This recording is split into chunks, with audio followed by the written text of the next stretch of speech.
الحمد لله وحده والصلاة والسلام على من لا نبي بعده أما بعد أعوذ بالله السميع العليم من الشيطان الرجيم بسم الله الرحمن الرحيم إن الله وملائكته يصلون على النبي يا أيها الذين آمنوا صلوا عليه وسلموا تسليما۔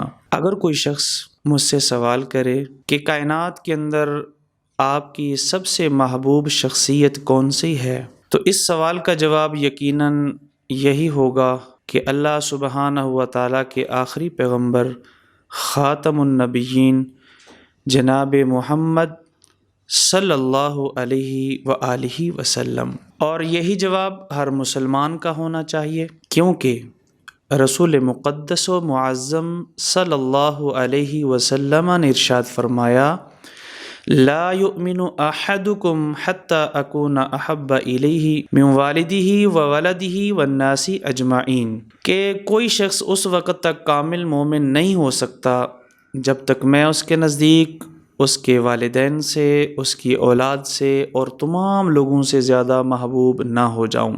اللہ سبحانہ و تعالیٰ نے کچھ کام ہم پر فرض کیے ہیں، ہماری ڈیوٹی لگائی ہے جو ہم کرتے ہیں۔ ہم نماز پڑھتے ہیں، ہم روزے رکھتے ہیں، ہم حج کرتے ہیں۔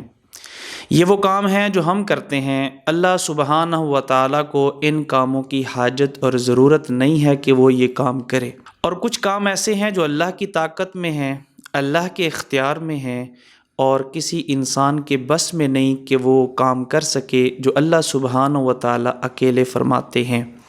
جیسا کہ کائنات کو پیدا کرنا، زیرو چیزوں کو بنانا، ان کے اندر روح پھونکنا، کیونکہ خالق صرف اللہ کی ذات ہے۔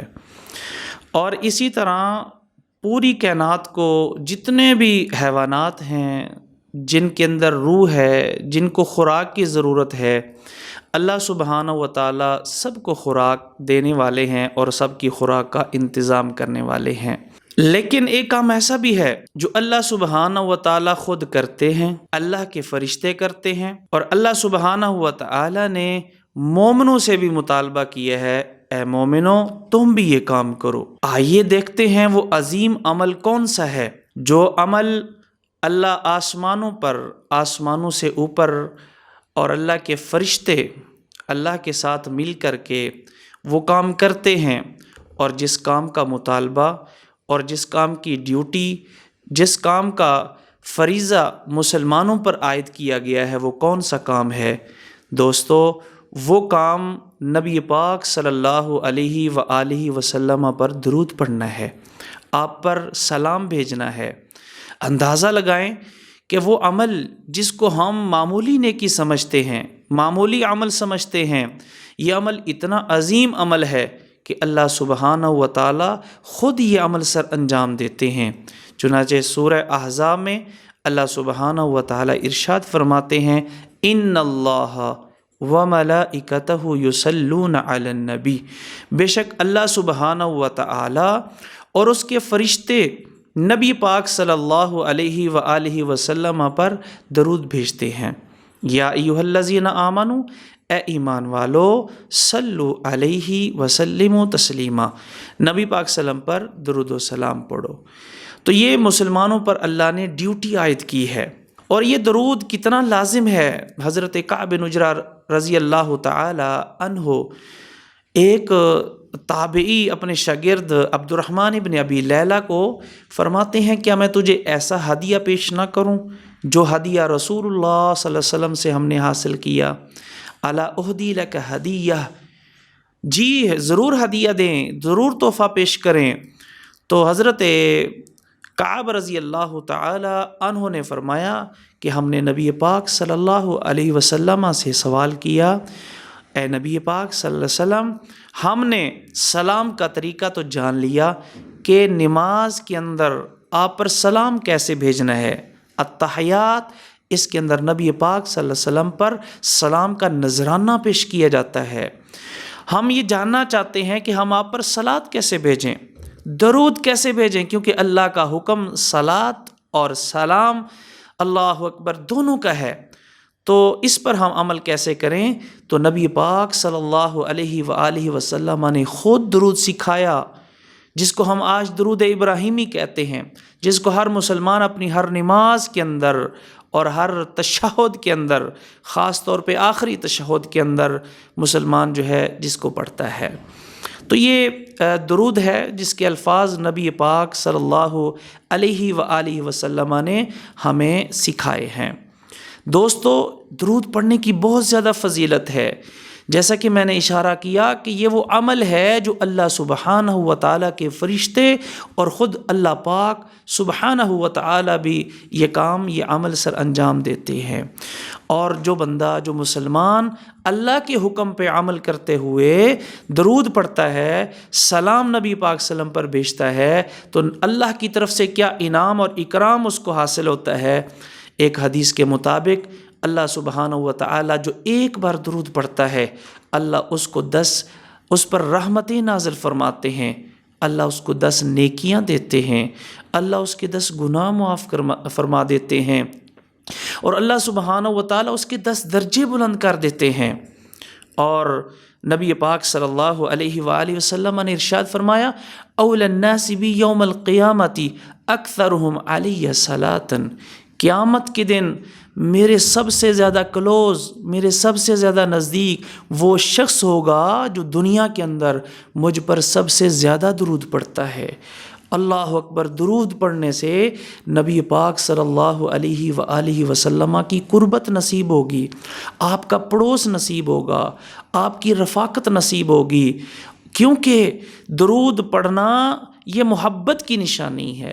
نبی پاک صلی اللہ علیہ وسلم کے حقوق میں سے ایک حق ہے، نبی پاک سے محبت کا تقاضا ہے کہ ہم نبی پاک صلی اللہ علیہ وسلم پر کثرت کے ساتھ درود پڑھیں۔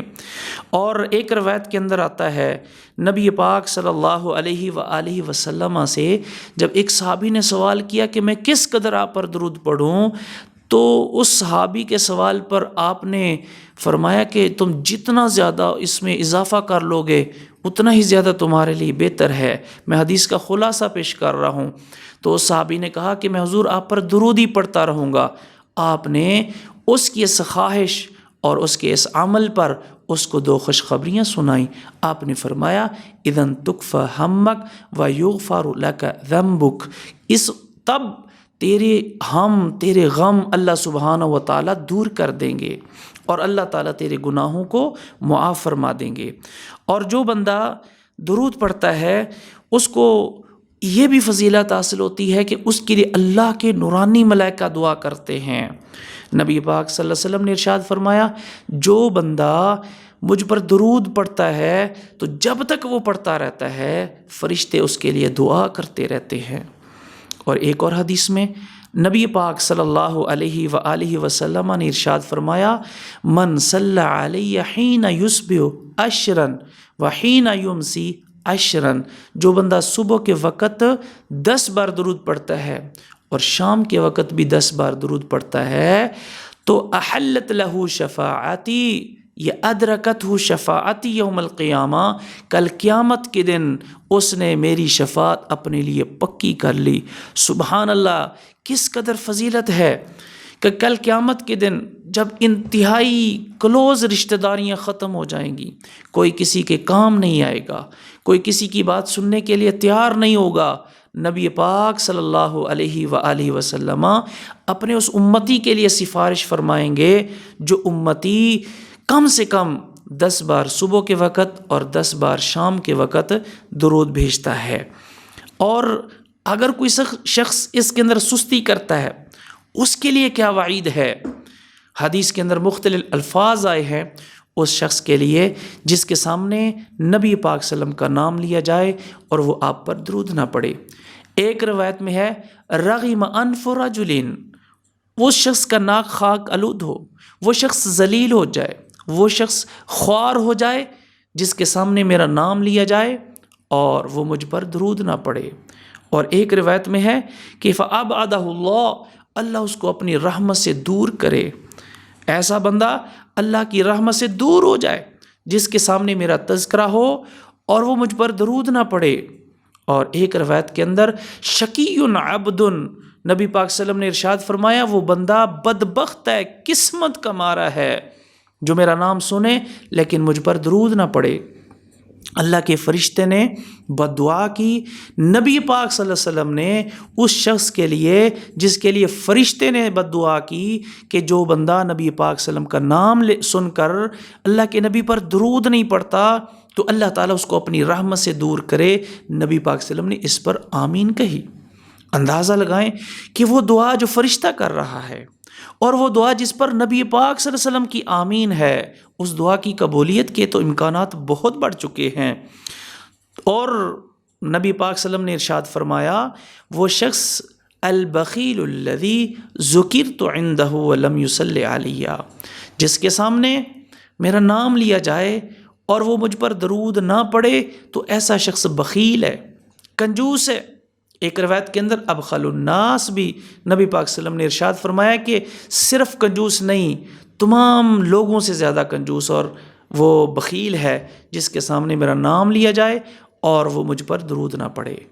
اور وہ محفل، وہ مجلس جس کے اندر نبی پاک صلی اللہ علیہ وسلم کا تذکرہ خیر نہیں ہے، آپ کے لیے درود نہیں ہے، آپ کی تعریف نہیں ہے، نبی پاک صلی اللہ علیہ وسلم نے ارشاد فرمایا کانت علیہ تیرتن یوم القیامہ، قیامت کے دن یہ محفل، یہ مجلس، یہ بیٹھک حسرت کا باعث ہوگی اور ایسے لوگوں کا معاملہ اللہ کے ہاتھ میں ہوگا۔ فإن شاء عذبہم وإن شاء غفر لہم، اب اللہ کی مرضی ہے، اللہ چاہے تو ایسے لوگوں کو معاف کر دے اور اللہ چاہے تو ایسے لوگوں کو سزا دے۔ اللہ اکبر۔ اور یہ درود ہم نے پڑھنا کب ہے؟ یاد رکھو کچھ نیکیاں ایسی ہیں، کچھ عبادتیں ایسی ہیں، کچھ امور خیر ایسے ہیں کہ ان کے لیے وقت کی تحدید نہیں ہے، وقت کی پابندی کے بغیر بھی وہ کام سر انجام دیے جا سکتے ہیں۔ آپ صبح کے وقت معمول بنائیں، شام کے وقت پڑھنے کا معمول بنا لیں، رات کے وقت تہجد کے وقت پڑھنے کا معمول بنا لیں، کوئی قید نہیں ہے، کوئی تعین نہیں ہے۔ ہاں کچھ اوقات ایسے ہیں کہ جہاں نبی پاک صلی اللہ علیہ وسلم کی احادیث سے معلوم ہوتا ہے کہ وہاں پر درود ہمیں التزام کے ساتھ پڑھنا چاہیے۔ مثلا سب سے اہم موقع وہ نماز کا موقع ہے، نماز کا اختتام ہے، سلام پھیرنے سے پہلے نبی پاک صلی اللہ علیہ وآلہ وسلم پر درود پڑھنا یہ ضروری ہے، یہ نماز کا حصہ ہے، اس کے بغیر نماز کی تکمیل نہیں ہوتی۔ اسی طرح اذان کے بعد نبی پاک صلی اللہ علیہ وآلہ وسلم کی تعلیم ہے کہ جو شخص اذان سنے، اذان کے کلمات کا جواب دے اور درود پڑھے اور نبی پاک صلی اللہ علیہ وسلم کے لیے وسیلے کا سوال کرے۔ اور یہ وسیلہ اللہ کے ہاں ایک درجہ ہے جو اللہ سبحانہ و تعالی نے ہمارے پاک نبی صلی اللہ علیہ وسلم کو عطا فرمانا ہے۔ آپ نے فرمایا اذا سمعتم المؤذن فقولوا مثل ما يقول المؤذن ثم صلوا علی ثم صلوا اللہ لی الوسیلہ، تو اذان کا جواب بھی دیں، اپنا معمول بنا لیں کہ ہم نے اذان کا جواب دینا ہے، وہی کلمات دہرانے ہیں سوائے حی علی الصلاۃ اور حی علی الفلاح کے، کیونکہ ان کلمات کی جگہ ہم نے لا حول ولا قوت الا باللہ کے کلمات پڑھنے ہیں۔ اور دوسرے نمبر پر درود ہے اور تیسرے نمبر پر اللہ کے نبی کے لیے دعا ہے۔ دوستو اذان کے بعد درود یہ نبی کی تعلیم ہے، تو نبی کی تعلیم کو اختیار کیجئے، اپنی طرف سے دین کے اندر اضافہ نہ کیجئے، نبی پاک صلی اللہ علیہ وسلم کے سکھائے ہوئے الفاظ پڑھیے، مسنون درود پڑھیے، کیونکہ نبی پاک صلی اللہ علیہ وسلم کے الفاظ کے اندر، آپ کے جملوں کے اندر، آپ کی دعا کے اندر جو تاثیر ہے، جو خیر و برکت ہے، وہ کسی امتی کے بنائے ہوئے الفاظ کے اندر وہ خیر، وہ برکت اور وہ تاثیر نہیں ہو سکتی۔ اسی طرح جمعے کے دن خاص طور پر ہمیں کثرت کے ساتھ درود پڑھنے کا حکم ہے۔ نبی پاک صلی اللہ علیہ وسلم نے ارشاد فرمایا ان من افضل ایامکم یوم الجمعہ، افضل دن جمعے کا دن ہے، فاکثروا علی صلاۃ فیہ، تو اس دن کثرت کے ساتھ مجھ پر درود پڑھا کرو۔ فإن صلاتکم معروضۃ علی، کیونکہ تمہاری صلاۃ، تمہارا درود مجھ تک پیش کیا جاتا ہے۔ اللہ اکبر، کتنا اہم کام ہے کہ اللہ سبحانہ و تعالی نے ہمارے درود کو اکٹھا کرنے کے لیے نبی پاک صلی اللہ علیہ وسلم تک پہنچانے کے لیے فرشتوں کی ڈیوٹیاں لگا دی ہیں۔ ہمارا درود پڑھنا ضائع نہیں جاتا۔ بہت سارے جملے ایسے ہوتے ہیں کہ انسان کے ضائع چلے جاتے ہیں، لیکن درود پڑھنا ایسا عمل ہے جو ضائع نہیں ہوتا۔ ہمارا ہر درود محفوظ ہو رہا ہے۔ ان للہ ملائکۃ سیاحین، بے شک اللہ تعالیٰ کے فرشتے ہیں جو زمین میں چلنے والے ہیں، یبلغون عن امتی السلام، جن کی ڈیوٹی صرف یہ ہے کہ وہ میرے امتیوں سے سلام لیتے ہیں اور مجھ تک پہنچاتے ہیں۔ اللہ اکبر۔ تو مسلمان کو قلبی طور پر مسرت کا اظہار کرنا چاہیے اس پر کہ میں وہ کلمات اپنی زبان پہ ادا کر رہا ہوں جو کلمات فرشتوں کی مقدس جماعت اپنے پاس محفوظ کر کے ہمارے آقا و مولا تک پہنچا رہی ہے۔ اور ہماری دعا سے پہلے اس درود کا التزام ہونا چاہیے۔ نبی پاک صلی اللہ علیہ وسلم کی طرف منسوب ایک حدیث میں آتا ہے کہ کل دعاء محجوب حتی یصلی علی النبی، جب تک نبی پاک صلی اللہ علیہ وسلم پر درود نہ پڑھا جائے دعا آسمان اور زمین کے درمیان ٹھہرائی ہوئی ہوتی ہے، موقوف ہوتی ہے۔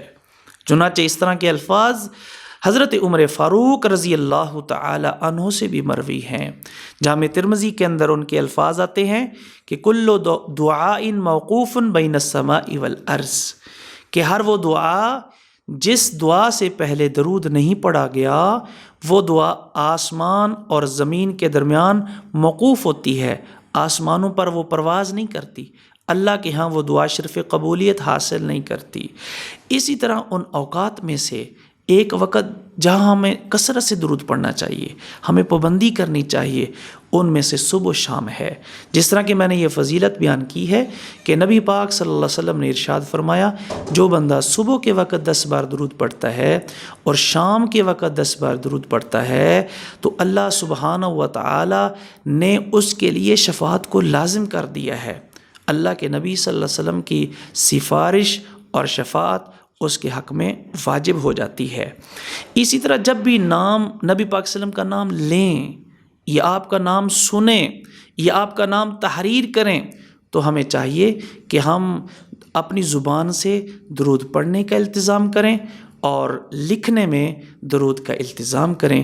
اللہ سبحانہ و تعالیٰ سے دعا ہے کہ اللہ تعالیٰ ہمیں نبی پاک صلی اللہ علیہ وسلم کا یہ حق، یہ درود، یہ سلام اللہ ہمیں پابندی کے ساتھ بجا لانے کی توفیق عطا فرمائے، اور اللہ سبحانہ و تعالی ہمیں آپ کا یہ حق صحیح معنوں میں ادا کرنے کی توفیق عطا فرمائے۔